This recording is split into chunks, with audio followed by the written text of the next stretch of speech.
By the end of 30 days, 3 adults and 2 children were out of my brownstone. The luxury SUV was on a flatbed under a voluntary surrender order from the lender, and my front steps were finally quiet. I am Samantha Hale, 32, finance director in New York City. I speak in budgets and risks for a living, which is a polite way to say I am paid to see what is coming before it arrives.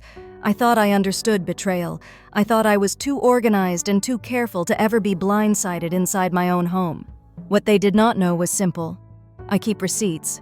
Not just the paper kind, digital trails, deeds, certified letters, comparable listings. If you have ever been the responsible one in your family, the person who keeps the lights on and the peace held together, tell me where you are watching from. I want to see how far responsibility travels. Here is the quick snapshot so you know who is talking to you. I live in a Brooklyn brownstone. My grandparents left to me. They taught me compound interest with a jar of pennies and then trusted me with the deed. I put myself through school. I took the analyst job nobody wanted. I lived in spreadsheets and earned my way into a director seat. Total compensation lands in the high 6 figures because I solve hard problems and I do it quietly. The house is mine by law and by stewardship. That detail matters. Family, though, is not a spreadsheet. My father is charismatic when life is easy and hard to find when it is not. After his last breakup, he moved into the garden unit just for a few months. A few months became a year, and a year became years. I kept the utilities in my name because late fees make me itch. I told myself I was buying peace. The truth is, I was letting my yes do work my boundaries should have done. Then my father's girlfriend arrived in the story. Jenna, 31. A wellness influencer and preschool aide with 2 kids who are innocent and deserve a world kinder than the adults around them. She started as a weekend guest and softened into a regular presence. Groceries stretched, schedules shifted. The tone changed from thank you to of course. I kept reminding myself to be generous. I also kept notes. Let me plant 3 breadcrumbs now because the payoff later will be clean. First breadcrumb. The family group chat felt normal until it did not. The messages moved from schedules to comments about my kitchen not being clean enough, suggestions about where a nursery would look best, and a casual reference to my office as if it already belonged to someone else. I screenshotted the thread and filed it. Second breadcrumb. The Ring doorbell does more than catch packages. It quietly logs who comes and goes. I had given my father a code. One afternoon, the camera caught Jenna letting herself in while I was at work, waving at the lens like it was part of her routine and tucking a stack of my mail into a tote labeled declutter. I did not overreact. I did record the clip. Third breadcrumb. Market rent in my neighborhood is a number with teeth. Comparable listings on my block put a similar garden unit somewhere between $8,000 and $12,000 a month. I saved 3 of those listings as PDFs because the finance director in me always prepares the baseline before a negotiation. That number will matter when we talk about value-back rent and what it costs to live where you live. 2 quick character notes so you can track the people. Evan is my validator. He is the friend who tells me the truth without a speech. Callie is my anchor. She is the one who reminds me to eat when the plan is eating me. You will meet both of them soon. For now, know this. I am not the shouting type. I am the calm type who writes things down and lets the record do the talking. One more thing for clarity, because I promised you a clean, logical story. I never cut essential utilities while anyone was still living in my house. Not once. That matters legally and morally. When consequences arrive later, they come by the book. So that is the setup. I am 32, a finance director in New York, the deed holder to a Brooklyn brownstone, and the responsible child who has been saying yes for too long. The group chat has turned. The doorbell camera is paying attention. The market rent number is loaded and waiting. And a brunch is coming where someone will make an announcement they think I cannot counter. That is where the sacrifice pattern turns into a ledger I can no longer ignore. Now let me show you how years of quiet yes set the stage for the loudest no of my life. Looking back now, I can track the slope of my yeses like a line on a chart.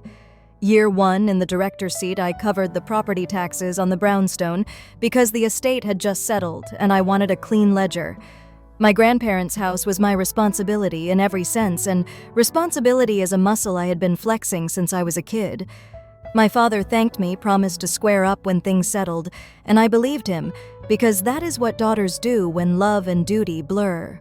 Year 2, after another relationship of his unraveled, he moved into the garden unit for a few months. A few months softened into a full year. Then that year drifted into 3. I kept the utilities in my name because late fees bother me the way a pebble in your shoe does. I told myself I was buying peace. What I was really doing was subsidizing avoidance. It did not feel like sacrifice in the moment. It felt like being the adult in the room. We always had roles. I was the responsible one, the scheduler, the person who brought extra batteries and a backup plan. In our family, the golden child was not a sibling. It was whoever occupied my father's focus that season. When life was easy, he was generous and magnetic. When life got heavy, he got light on his feet. I learned to fill the gaps without comment. That is how the responsible one stays responsible. The brownstone mattered to my grandparents. It was never just a house. It was proof that careful choices compound. When they left it to me, they left instructions I took seriously. Keep it intact. Keep it solvent. Keep it a place where people arrive and exhale. I hosted holidays. I painted trim at midnight before big dinners. I fixed leaky faucets with YouTube and determination. I liked being the anchor because anchors do not get swept away. Looking back now, I can see how money leaks disguise themselves as kindness. Groceries for the whole house just this week. The plumber because you know who to call. The water heater since you handle the card. None of it felt like a big ask in isolation. Together they were a steady siphon. I logged it all because that is how my brain works. I did not confront it then because I thought harmony needed quiet. Harmony needs truth. There was the car. The Range Rover with the smooth ride and the prettier interest rate if it sat under my name. I agreed to co-sign and title it to me because I believed the refinance promise. We told ourselves it was temporary. Temporary is a gentle word that can hide a lot of permanence. Payments got bumpy. Messages got vague. I picked up a few months here and there because insurance notices make me break out in a cold sweat. I told myself I was preventing a crisis. In reality, I was underwriting someone else's comfort. Looking back now, I can point to the little phrases that eroded the edges of my boundaries. You are so good at this. You are better with money. You will make it back. They sound like compliments. They function like keys. Each one opens a new door into your time, your wallet, your space. I am not a victim in this. I am a participant who did not read the fine print of my own generosity. Then came Jenna. She did not announce herself as a problem. She arrived with charm and a tote bag that said good vibes only. She played the part of helpful guest so convincingly that even I mistook encroachment for care. She rearranged the kitchen to suit her clean system. She swapped out my cleaners for a subscription kit that cost 3 times as much and left everything smelling like eucalyptus and lecture. She complimented the house often the way someone does when they are measuring it in their mind. I am not blaming her for being who she is. I am holding my father accountable for what he allowed and what I tolerated. That is a harder sentence to say. It is also the right one. Entitlement rarely arrives alone. It thrives where boundaries are fuzzy and gratitude is a performance. Looking back now, I can tell you the exact moment I started documenting with intention. It was the ring clip of Jenna letting herself in while I was at work and tucking my mail into her tote, waving at the camera like it was a neighbor. I did not explode. I exported the clip, labeled it with the date and time, and dropped it into a folder that already held utility bills, maintenance invoices, and photos of the condition of every room.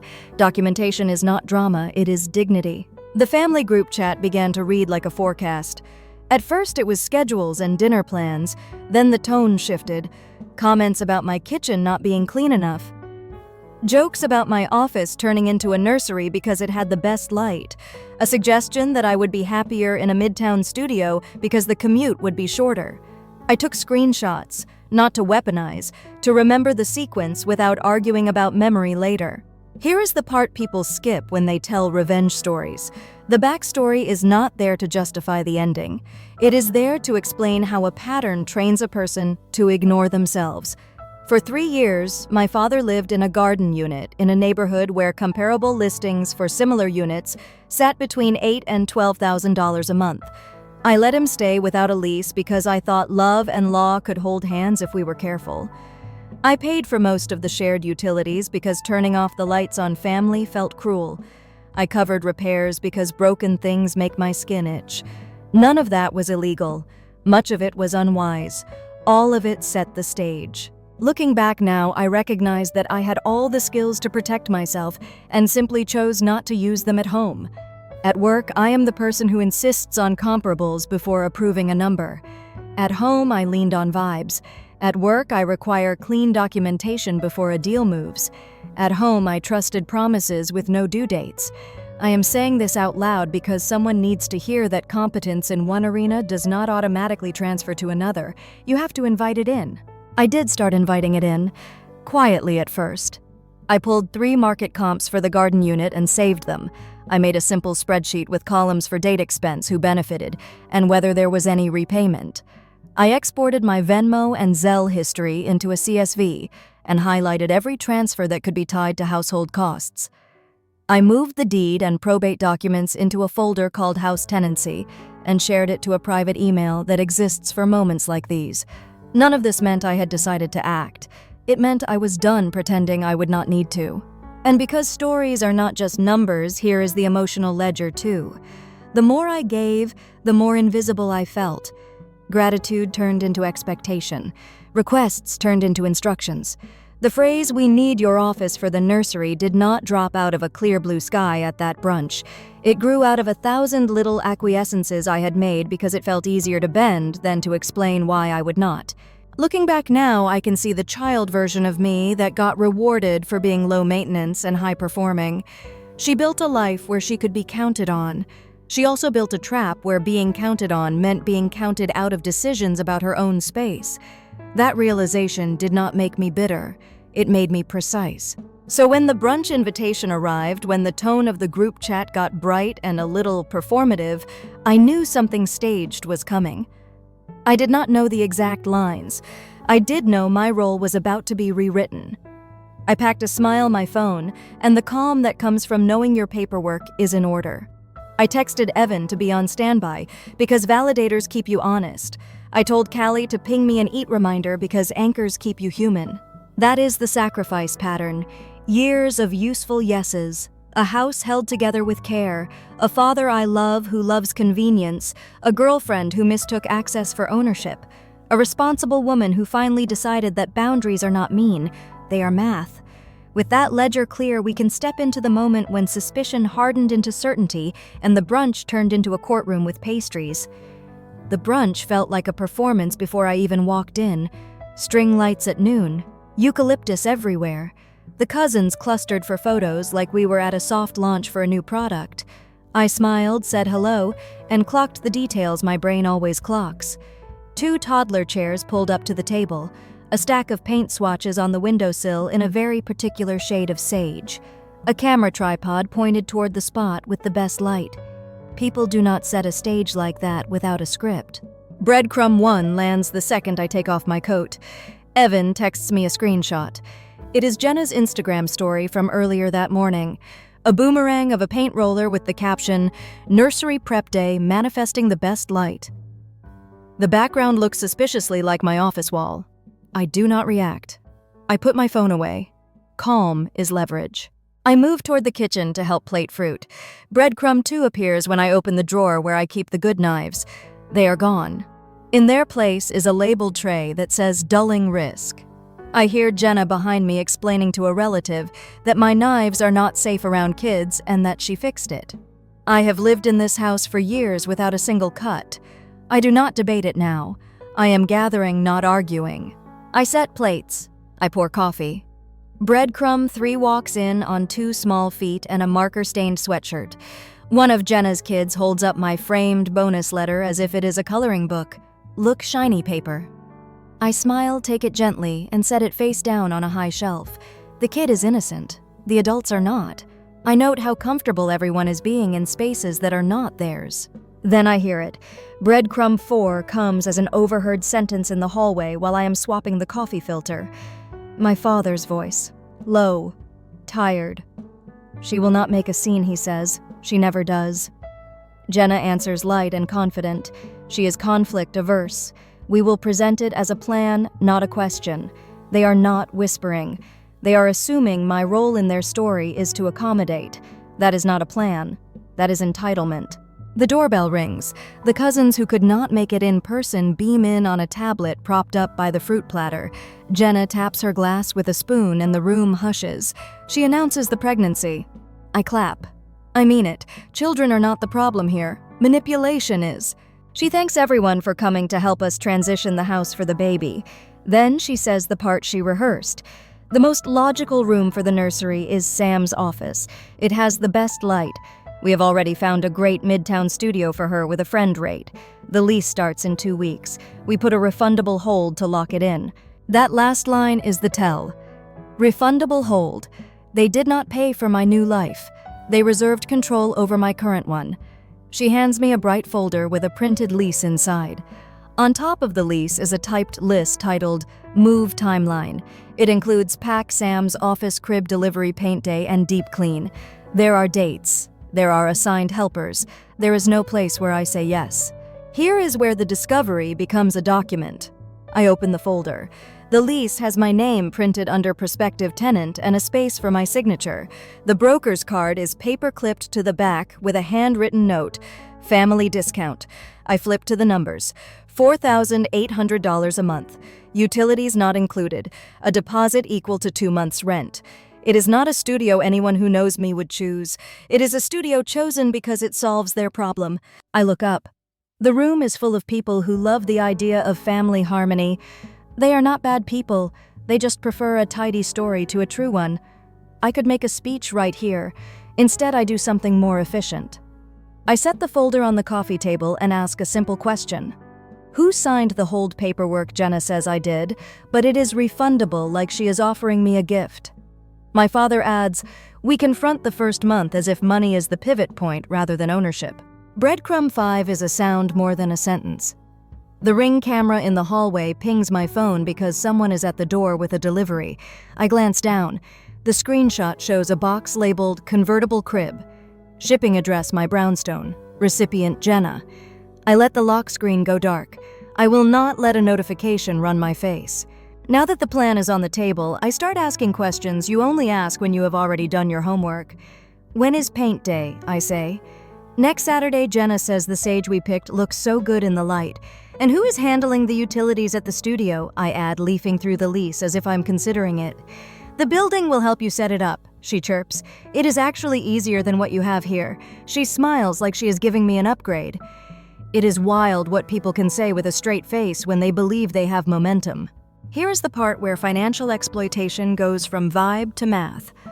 I ask my father, how long have you been in the garden unit now? He says, a few years, like we are at a reunion. I nod. About 3, I say. He does not correct me. And Jenna, how many months have you been staying full-time? She glances at the cousins and says, 8. 9, I say. Let us go with 8 for now. I do not raise my voice. I open my phone and as politely as I can lay out what those few years and 8 months translate to in the actual market.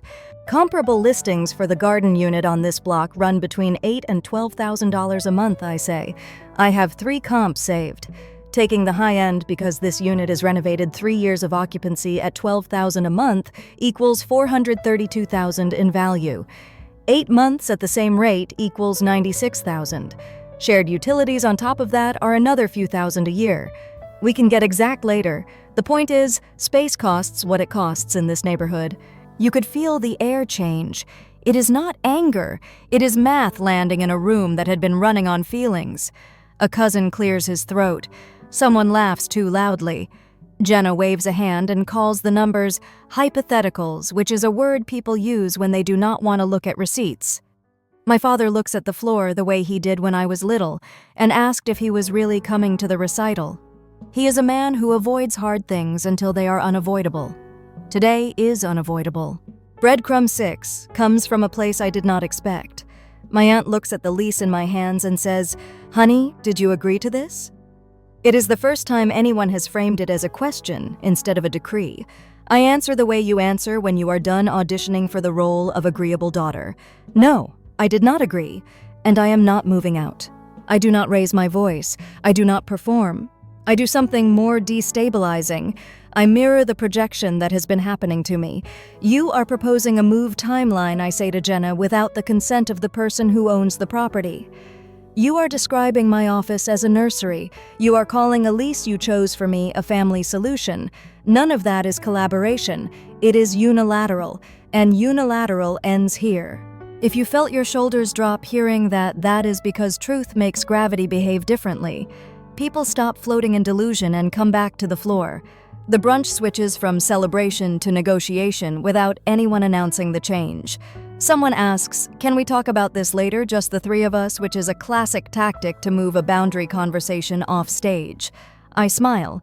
"We can," I say, "and we will after dessert." I am not stalling. I am sequencing. I want everyone to finish their food with the new reality in the room. As plates get cleared, Jenna tries a softer angle. "We thought the studio would be easier on you," she says, "less house to manage." I nod because I understand how this will sound on her channel. Empathic villainy plays well. Easier on me, I repeat, would be honoring the deed, the law, and the work I have done to keep this home intact. I do not mention the spreadsheets yet. I do not mention the certified mail that will go out tomorrow if they keep pressing. I save those for when process, not persuasion, is the point. 2 more breadcrumbs close out the discovery phase. First, Evan, my validator, sends me a text that is just 2 words paper ready. He has already pulled the deed and the probate letter from the shared drive and organized them for screen sharing if I need them. Second, I open my calendar and see an invitation arrive from a shared account I do not recognize. Title: Paint Nursery. Location: my address. It is a sloppy mistake. It also tells me what I needed to know. This was never a conversation. It was a rollout. I stand. I thank everyone for coming. I congratulate Jenna again on her pregnancy because a child does not deserve to carry the weight of adult choices. Then I set the folder with the lease on the coffee table and say one sentence that changes the room. We will not be converting my office into a nursery. I will not be moving into a studio. And starting today, decisions about this house will be made by the owner of this house. There is a beat of silence. Then the talking starts. Suggestions. Please. A few accusations in soft voices. I let them pass like weather. Discovery is over. Certainty is here.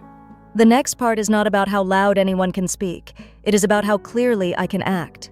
And if you are wondering when I play the deed on the television, when the room goes from brunch to courtroom, that is next. But first, I needed them to show me their plan in their own words. They did. Now I can show them mine. I did not raise my voice. I raised the evidence. Before we keep debating a plan I did not agree to, I said, let us ground this in facts. I picked up the remote-tapped screen mirror on my phone, and the television over the mantel woke with a soft blue glow. The cousins on the tablet fell quiet. Forks paused midair. Layer 1, the surface betrayal.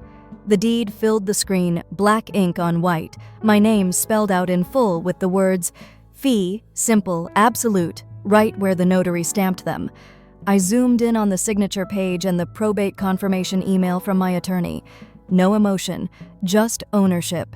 This house belongs to me, I said steady. That is not up for discussion. The room shifted. People who had been smiling in the direction of harmony were suddenly looking at lines and seals.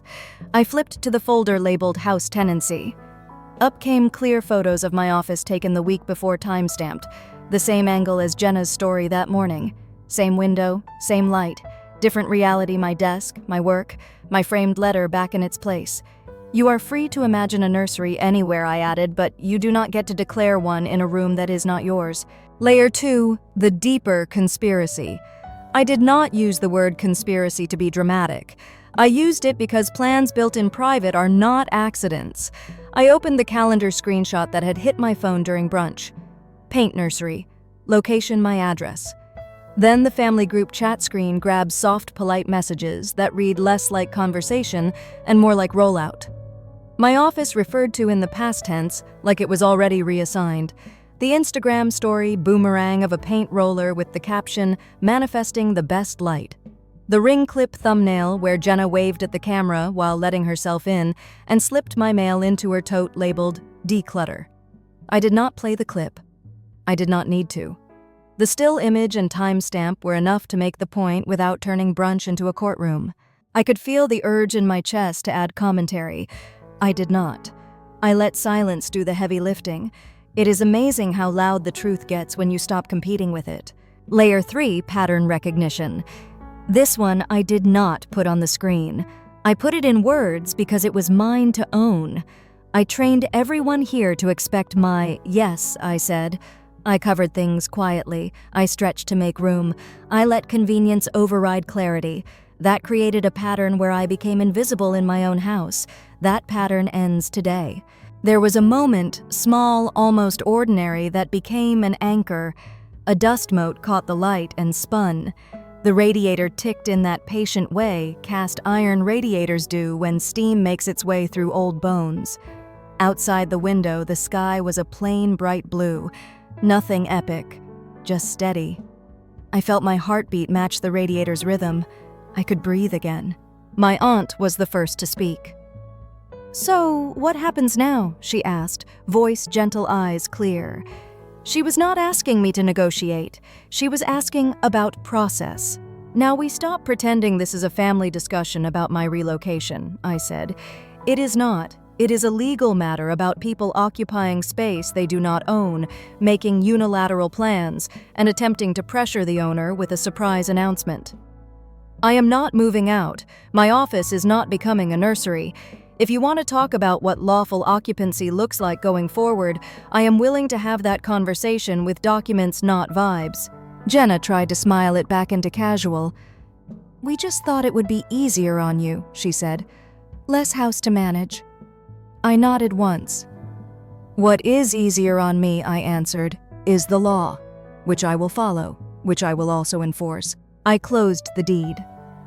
On the TV, I put up a single slide with 4 lines in a clean font because I wanted everyone, including myself, to remember the sequence. 1. The deed names me as the owner.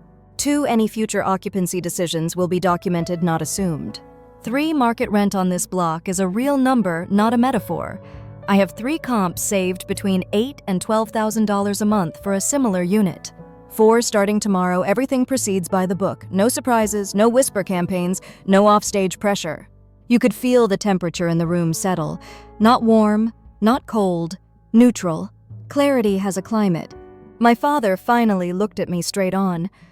"Sam," he said quietly, "this is a lot." He was not wrong. I kept my tone the same as it had been since I started the screen share. "It is," I said. "That is why we are going to do it the right way. No one is getting locked out. No utilities are being cut while anyone is still here. I am not doing self-help. I am following the law, and I expect everyone else to do the same." He nodded because there was nothing else to grab onto. Emotion had been stripped off the moment. Only facts remained. Someone asked if we could take this offline. We did. I closed the slides. People drifted toward the door. The tablet with the cousins on Zoom went dark.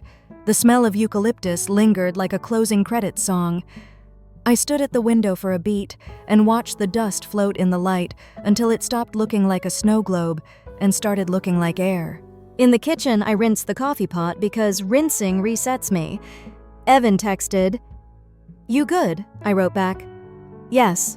Then tomorrow. Paper first." That night, I sat at my dining table, the same one my grandparents had used for dominoes, and reviewed my folders. Deed and probate in one. Utilities and maintenance in another, the spreadsheet of shared costs and transfers, the PDF comps for rent, the ring still frame, the group chat screenshots, not to publish, to preserve.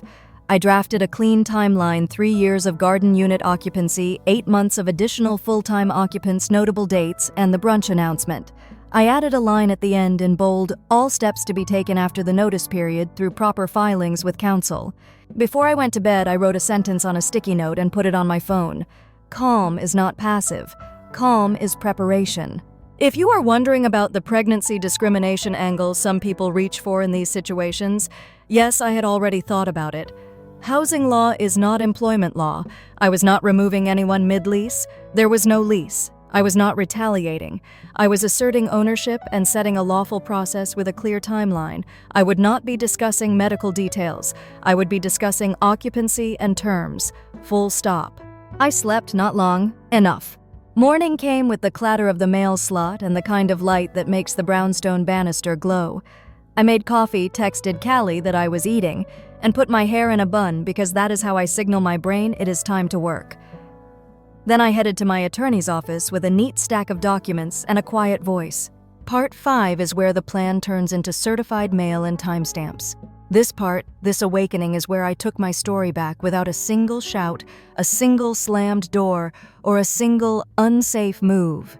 And if you are listening, wondering whether staying calm actually tilts the ground under people who confuse kindness with weakness, it does. It tilts it just enough for the truth to stand up. I met my attorney with a neat stack and a calmer voice than I felt. We reviewed ownership occupancy and the paper trail I had already built. Then we did the only thing that matters when emotions are hot and property is on the line. We put everything in writing. That afternoon, we served a 30-day notice to quit on both occupants, my father as a tenant at will and Jenna as an unpermitted occupant by certified mail, and by posting a copy on the garden unit door with a time-stamped photo. No threats, no scenes. A clear date, a clear expectation, and a clear sentence at the bottom. All next steps will proceed through housing court if the unit is not surrendered by the deadline. While the notice clock started, I finished my evidence kit. I exported the Venmo and Zelle logs that tied me to household costs over 3 years. I saved 3 comparable rental listings from my block, showing a realistic range between $8,000 and $12,000 per month. I added a simple valuation page. 3 years at $12,000 equals $432,000. 8 months at $12,000 equals $96,000. Documented furnishing damage equals $18,000. Total demand, if pursued, equals $546,000. I was not bluffing. I was offering a waiver if they left on time. I clipped the ring still frame Jenna waving as she let herself in next to a screenshot of the calendar invite titled Paint Nursery that hit my phone during brunch. I did not publish any of it. This was not social warfare. It was a litigation file. Process extended beyond paper. I emailed the utility providers to schedule clean transfers when the unit was vacant. No essential service would be cut while anyone remained in place. I also called the auto lender. The Range Rover title and loan were in my name, with my father as a permitted user. Payments had become inconsistent, and I was done underwriting risk. I requested a voluntary surrender and coordinated pickup on a public street through the lender's standard process. Separate issue. Separate timeline. Fully lawful. I looped in my 2 constants. Evan, my validator, double-checked the math and the dates. Callie, my anchor, sent me calendar pings that said, eat something and breathe before you send. Power shifts when you prepare, not when you perform. 2 things happened during the notice period that mattered. First, Jenna floated the pregnancy discrimination line in texts to relatives. My attorney answered with a 2-sentence letter, "This is not employment. There is no lease. The owner is following the required notice and will file a holdover action if needed." Second, Jenna's ex-husband filed a child support action that triggered a routine genetic test. The results, shared within their circle and then whispered through ours, confirmed he was the biological father. I did not weaponize it. I did not need to. It simply erased the last pretense that this was a family emergency I was obligated to solve. The baby shower landed in the middle of the notice period. I had already served notice. I brought an envelope anyway. When the speeches turned sentimental, I asked for a minute and read a single paragraph out loud. The date notice was served the deadline, and a short version of the valuation. Then I held up a printed QR code that linked to the PDF and the certified mail receipts. Calm, public, clear. Not the first notice, just a reminder with witnesses. The days ticked by. No lockouts, no games with the thermostat, no midnight drama. On day 27, the repo truck arrived at the curb right on the schedule the lender had given me. The driver was polite. I handed over the keys. The SUV rolled away. It was not revenge, it was risk management. On day 29, boxes began to appear by the garden unit door. On day 30, the keys landed in my palm. I took a breath that reached places I had forgotten how to fill. Because process matters, we still filed a holdover petition after the notice window closed. Housing court gave us a preliminary date a few weeks out. At the first appearance, Jenna's pregnancy discrimination talking point met the reality of property law. The judge kept the scope tight: ownership, occupancy notice, surrender. My attorney marked the case settled contingent on the unit being vacated, which it already was. No marshal, no escalations, just a stipulation and a court file that said exactly what happened. Fallout took care of itself. Family members who had cheered the brunch plan shifted to neutral once the deed and the documents showed up. I wrote an anonymized LinkedIn post after the move out, a case study on boundaries, property, and why kindness without clarity becomes a liability. No names, no doxing. Enough detail that other women who own property could see themselves in the scenario.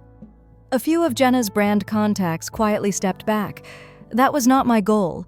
It was a predictable consequence of public behavior meeting a public record. My father called to ask if he could stay on at market rent. $12,000 a month, he said, as if that sentence could rebuild trust by itself. I told him no, not out of spite, out of self-respect. Boundaries are not punishments. They are policies. I kept one promise I made to myself in the middle of all this. I would never cut essential utilities while anyone still lived in my house. After the walkthrough, I took photos of the condition, transferred the accounts, and changed the entry codes. Then I went upstairs, poured water into a clean glass, and listened to the radiator tick like a metronome that finally matched my pace. 6 months later, the garden unit is a quiet, lawful short-term rental for traveling nurses and visiting professors. The comps I saved turned into pricing that pays for new windows and a scholarship fund I started for first-gen students who need to learn how leases, deposits, and repair obligations really work. We meet on Saturdays in the parlor. I show them how to keep receipts and how to keep their peace. Evan still texts paper ready whenever life tilts. Callie still sends eat something at exactly the moment my calendar forgets I am a person. My chosen family is small and exact. We tell one another the truth while there is still time to act on it. The Range Rover is gone and not missed. I bought a simpler car in my own name with my own payments. It feels like sovereignty on 4 wheels. If you are standing where I stood, suspended between being the good child and being a good steward of your own life, learn from my sequence. Sacrifice, betrayal, awakening, preparation, lawful consequences, peace. You do not have to yell to win. You have to write things down, serve the right paper, and let the record carry the weight your throat should not. Have you ever had to choose boundaries over harmony? If you have, tell me where you are watching from so I can cheer you on. And if this helped, subscribe. I plan to keep telling the messy, honest ones with the numbers spelled out and the power turned down low enough that you can hear your own voice again.